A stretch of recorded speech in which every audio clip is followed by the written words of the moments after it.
La disparition d'une infirmière. Police! Puis celle de son fils et de son ami. Déclenche une chasse à l'homme. La police découvre un piège odieux, orchestré par de sinistres individus, qui ne reculent devant rien pour obtenir ce qu'ils veulent. Il y a eu une fusillade. 2 jeunes garçons, dévorés par la folie meurtrière et pris dans le tourbillon d'une liaison fatale.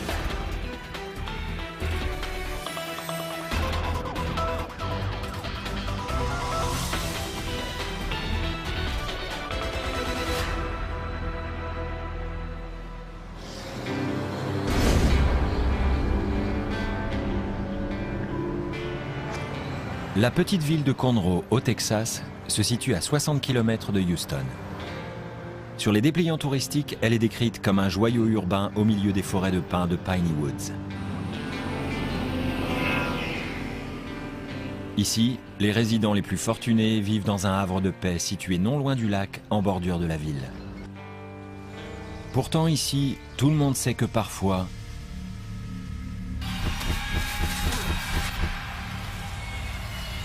de terribles secrets sont enfouis dans les bois. 12 656 sur la 7e avenue. Un vendredi matin du mois d'octobre 2001, le shérif adjoint et ses unités de patrouille ont pris en chasse un véhicule dans la partie est de la ville.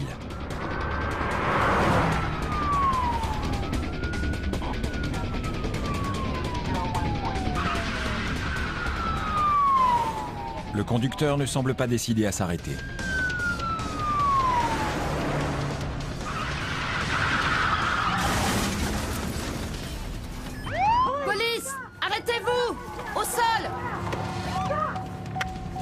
Un agent poursuit le suspect, il se dirige dans les bois. Nous sommes sur Kerry Road.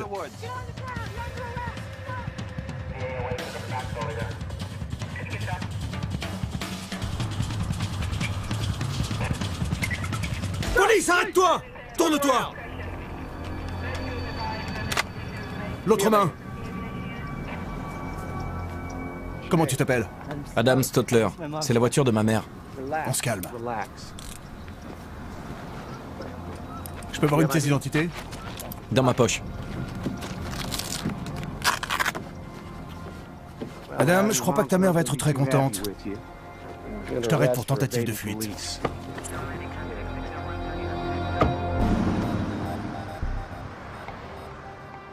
Le jeune adolescent est inscrit sur le registre de la prison du comté de Montgomery sous le nom d'Adam Stotler. Il va y passer la nuit en raison des charges qui pèsent contre lui.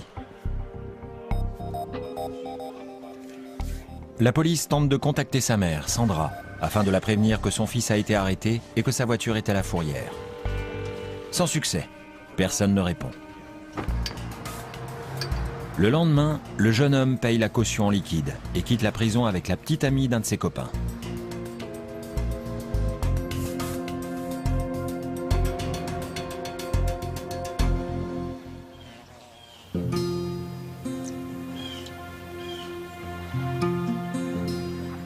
Cet après-midi-là, Randy Pond se rend dans un petit coin à pêche, un endroit reclus, sur les bords du lac Crater, où il fait toujours de belles prises. Il aperçoit des draps près de la rive. En s'approchant,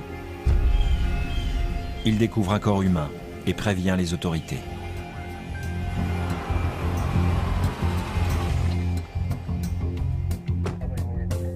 Damon Hall, de la police scientifique, arrive sur les lieux. Le drap était d'un bleu très clair, comme satiné. La victime était retournée, face à l'eau. On ne voyait qu'une partie de son dos, son short et ses jambes. Une fois que nous avons remonté le corps sur la rive, nous nous sommes rendus compte qu'il s'agissait d'une femme blanche. Elle présentait une blessure par balle, visiblement provoquée par un très gros calibre. Elle avait récemment reçu une manucure et prenait visiblement soin de sa personne. Elle avait aussi un petit médaillon en forme de cœur. Nous étions sûrs que quelqu'un allait signaler sa disparition. La victime semble avoir une quarantaine d'années, mais aucune pièce d'identité n'est retrouvée. Au sol, de larges traces de pneus semblent indiquer que le corps a été transporté jusqu'au lac dans une camionnette. Il a certainement fallu descendre le corps du camion, puis le porter jusqu'à l'eau. Ou alors le faire rouler. Tout ce que nous savions, c'est qu'il s'agissait d'un homicide. Pour le reste, nous étions dans le brouillard. Demande unité de transport. Il n'est pas rare de retrouver des cadavres dans cet endroit isolé. Il s'agit souvent de victimes tuées dans les bas-fonds de Houston, puis transportées ici. Nous retrouvons fréquemment des cadavres dans le coin. Le corps est examiné par le médecin légiste. Il va pratiquer l'autopsie et tenter de déterminer l'identité de la victime.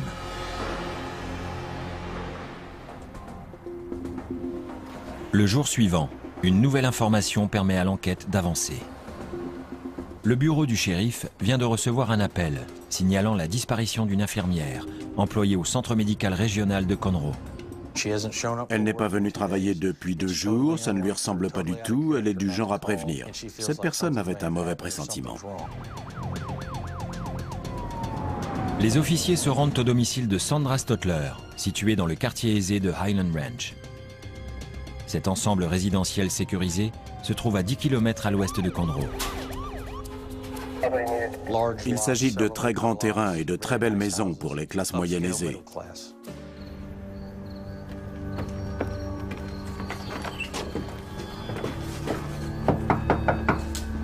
Bonsoir. Y a quelqu'un? Nous sommes les adjoints du shérif. Bonsoir. Bureau du Y shérif. a quelqu'un? Bureau du shérif. Viens par ici. Viens voir ça. Qu'est-ce qu'il y a? Du sang. Il y avait une très grande quantité de sang répandue sur le sol. La flaque était en partie recouverte par 2 petits tapis qui étaient complètement imbibés. Il semblerait que la victime était en train de confectionner des cookies lorsqu'elle a été violemment attaquée. De toute évidence, la victime avait dû être très grièvement blessée. Envoyez-nous 2 unités. La quantité de sang retrouvée ainsi que les éclaboussures indiquent une blessure par balle. Mais les faits remontent à quelques jours, car le sang est sec. J'ai retrouvé une douille de fusil sur le sol de la buanderie. Nous avons conclu que la balle avait été tirée à bout portant. Le tireur se cachait peut-être même dans la salle de bain. Les draps ainsi que l'édredon de la chambre principale ont disparu et les oreillers sont par terre. Le seul drap qui n'avait pas été défait semblait correspondre à celui retrouvé dans le lac Crater. Même couleur et même matière.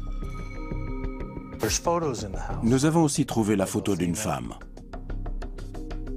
Elle porte un collier avec un pendentif en forme de cœur, comme la victime du lac. Nous en avons déduit que le corps retrouvé dans le lac était celui de Sandra Stotler.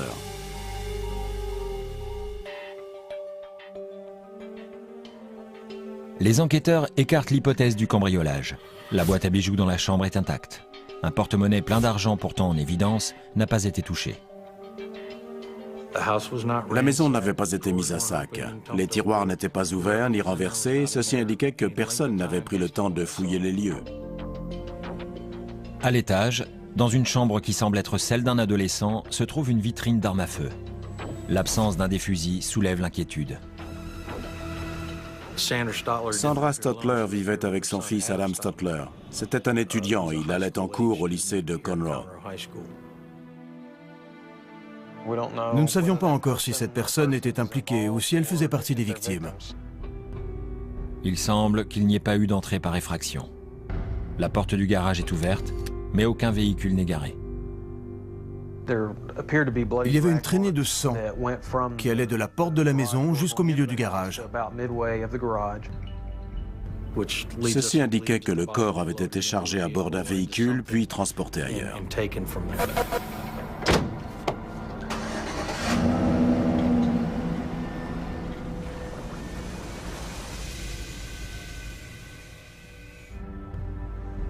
Le quartier, pourtant censé être un havre de paix, n'est pas sécurisé en permanence. Le portail est ouvert durant la journée. Il y a de nombreux chantiers, donc beaucoup de véhicules qui circulent. Le quartier n'est fermé que la nuit.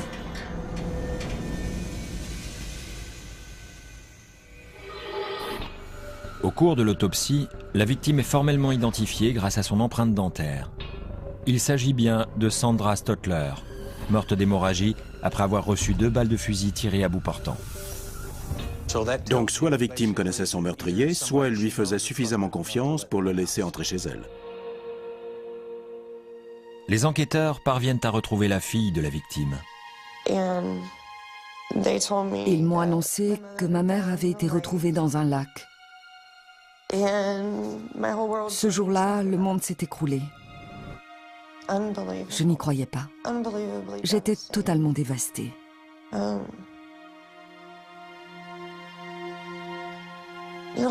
Votre vie bascule.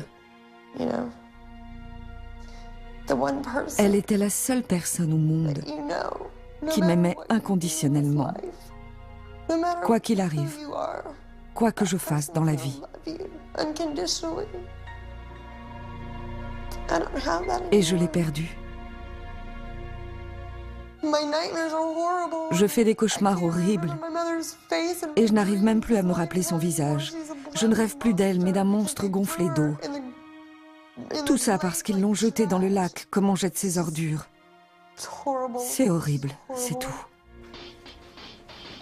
Les enquêteurs découvrent que 2 véhicules sont immatriculés au nom de Sandra Stotler, un cabriolet rouge et un véhicule tout-terrain blanc.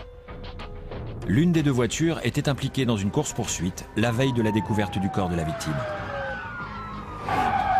Les inspecteurs ne vont pas tarder à comprendre que les apparences peuvent être trompeuses et qu'un cadavre peut en cacher un autre.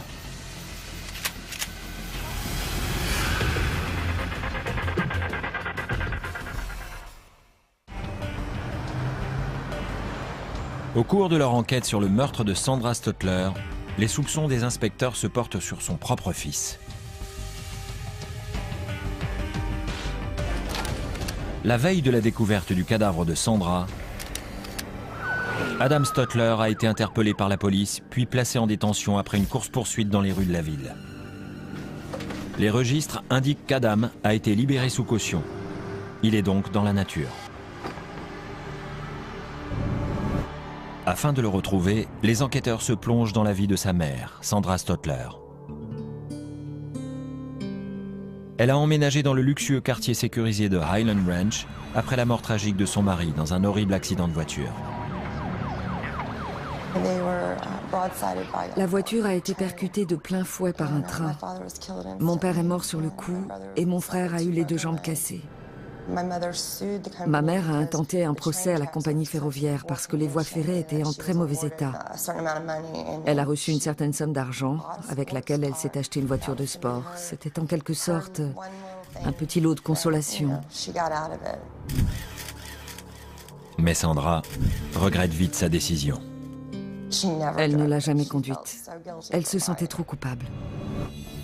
Les enquêteurs découvrent qu'un secret de famille concerne Adam. Sandra Stotler avait adopté Adam, en réalité son petit-fils.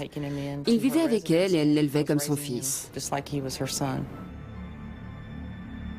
C'était le petit rigolo de service. Un jour, ses cheveux étaient teints en orange, le lendemain en vert, où il se faisait des pics, comme une crête. La famille de Sandra affirme ne pas avoir eu de contact avec Adam depuis plusieurs jours. Selon eux, Sandra était sur le point de se remarier. Elle s'est fiancée avec le pilote de l'ambulance aérienne qui a transporté mon père à l'hôpital. Son fiancé, qui vit et travaille dans l'Ohio, est vite écarté de la liste des suspects potentiels. Selon les membres de sa famille, Sandra n'avait aucun ennemi et personne n'avait de raison de lui en vouloir. Parfois, elle se disputait avec sa sœur ou moi, mais c'était à propos de fringues ou de maquillage. Sandra n'avait pas de passé criminel et aucun ennemi connu. La police apprend qu'elle hébergeait depuis peu un ami de son fils. Jeremy Richardson vivait sous leur toit. Jeremy Richardson a 2 ans de plus que son ami Adam. Camarades de classe, ils sont passionnés de skateboard. Jeremy Richardson venait d'emménager chez Adam et Sandra parce qu'il avait eu quelques problèmes chez lui. Jeremy et son grand-père se sont disputés et la situation a dégénéré. Mon père l'a mis à la porte. Donc Jérémy est allé dormir chez des amis, à droite à gauche. et il a atterri chez Adam. À ce moment de l'enquête, Jeremy Richardson et Adam Stotler sont portés disparus, mais nous ne savons pas s'ils sont impliqués dans le meurtre. Adam Stotler n'est plus aux mains des autorités. Mais le véhicule qu'il conduisait, la voiture de sport de sa mère, est toujours à la fourrière. Et il apparaît très vite que le meurtrier de Sandra a conduit le véhicule. Les enquêteurs découvrent 6 cartouches de fusil et relèvent de nombreuses empreintes digitales. Les signalements de Stotler, de son ami et du véhicule tout-terrain blanc manquant sont diffusés dans tout l'État. Le comté de Montgomery, dans le nord de Houston, compte de nombreux ateliers clandestins qui revendent les voitures en pièces détachées. Il était possible que le véhicule ait fini là. L'enquête prend une tournure inquiétante.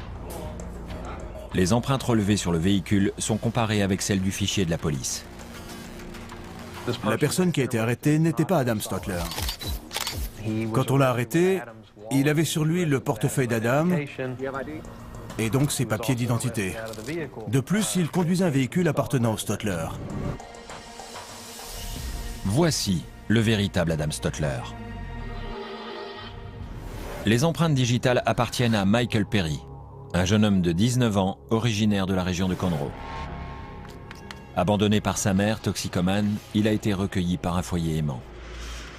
Michael Perry a été adopté par une famille plutôt aisée qui a tout fait pour le remettre dans le droit chemin. Atteint d'une maladie mentale, il ne supporte pas l'autorité. Michael, il est tard. Et rien ni personne ne peut le faire plier. Je vais regarder la télé. Rallume la télé. Viens ici, tout de suite. Non, non, t'es pas ma maman. Enfant, il menace sa famille avec une arme à feu. Mais pourquoi tu me fais ça? À l'âge de 12 ans, il a déjà fait 2 séjours en hôpital psychiatrique. Le diagnostic des psychologues est sans appel. Les troubles oppositionnels avec provocation se manifestent chez les enfants au comportement belliqueux. Quand il veut quelque chose, il parvient toujours à ses fins. Même face à un refus, il triomphera à force de persistance. Il y a peu de chances de guérison. Les individus suivent souvent le même parcours. Centre de détention pour mineurs, puis probation pour les adultes, et enfin la prison. Je vous déteste! Ses parents, désespérés, le font interner dans un centre de traitement des troubles émotionnels et comportementaux. Mais même sous surveillance, Michael Perry se révèle dangereux. Il a été placé en cellule d'isolement pour avoir menacé de mort un des membres du personnel. Âgé de 18 ans, Michael est de retour à Conroe, sans argent et sans foyer. Il retombe dans la délinquance.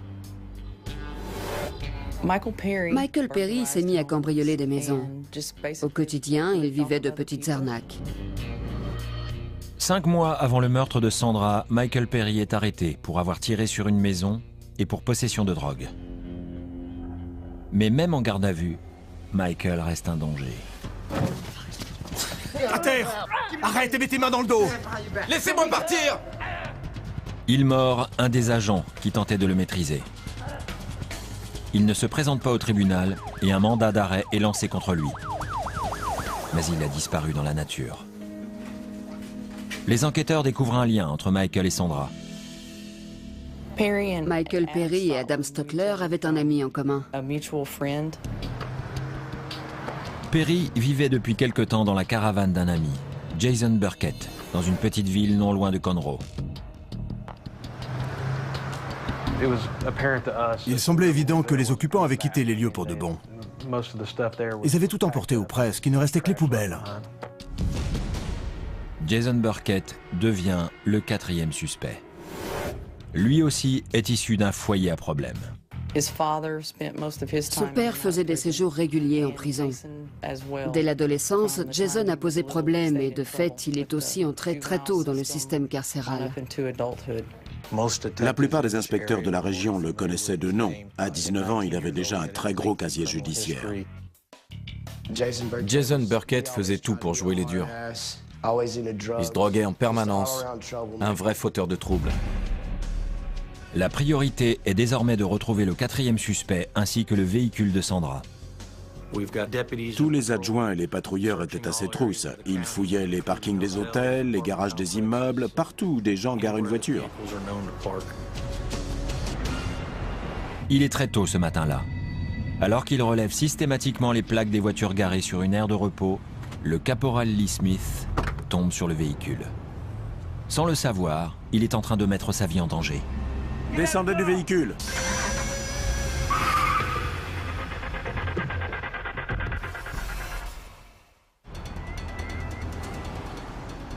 Le caporal Lee Smith est persuadé d'avoir mis la main sur le meurtrier de Sandra Stotler. J'essayais de garder mon calme.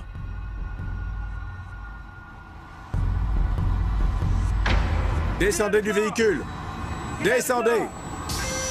Restez calme! Le véhicule m'a foncé dessus et percuté au genou. Mais j'ai pu décharger mon arme alors qu'il s'éloignait. Et j'ai atteint le pneu arrière droit. Un peu plus loin, le véhicule s'écrase sur un bâtiment. Police, arrêtez-vous!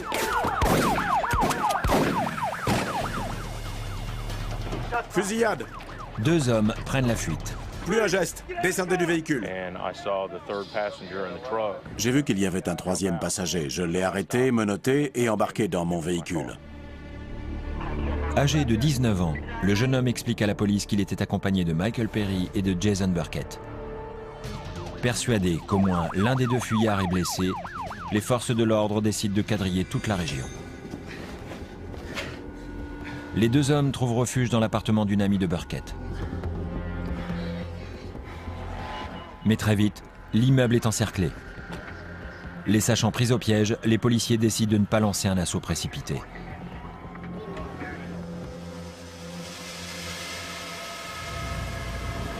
Essayant de ne pas attirer l'attention, Burkett, qui a reçu plusieurs balles, tente de soigner son bras et son épaule. Perry, lui, a été blessé dans l'accident de voiture.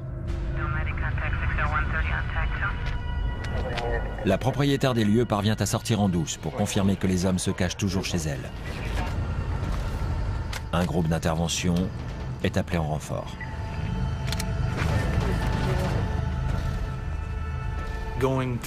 On ne sait jamais ce qui se trouve derrière une porte fermée, et il y a toujours une part de danger.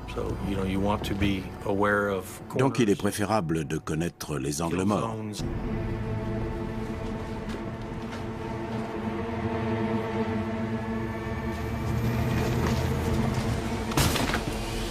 Police!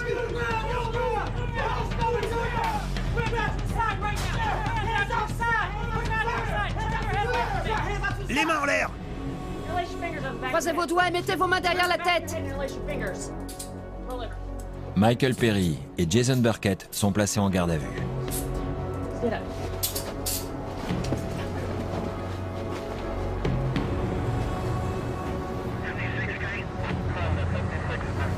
Comme ils sont tous les 2 blessés, ils doivent être transportés en ambulance sous escorte. Mais 2 autres suspects sont toujours dans la nature. Nous n'avions toujours pas mis la main sur Adam Stotler et Jeremy Richardson. Le lieutenant Damon Hall retrouve le fusil avec lequel les fugitifs ont tiré sur les policiers. Je l'ai retrouvé autour de l'immeuble dans un parterre de fleurs.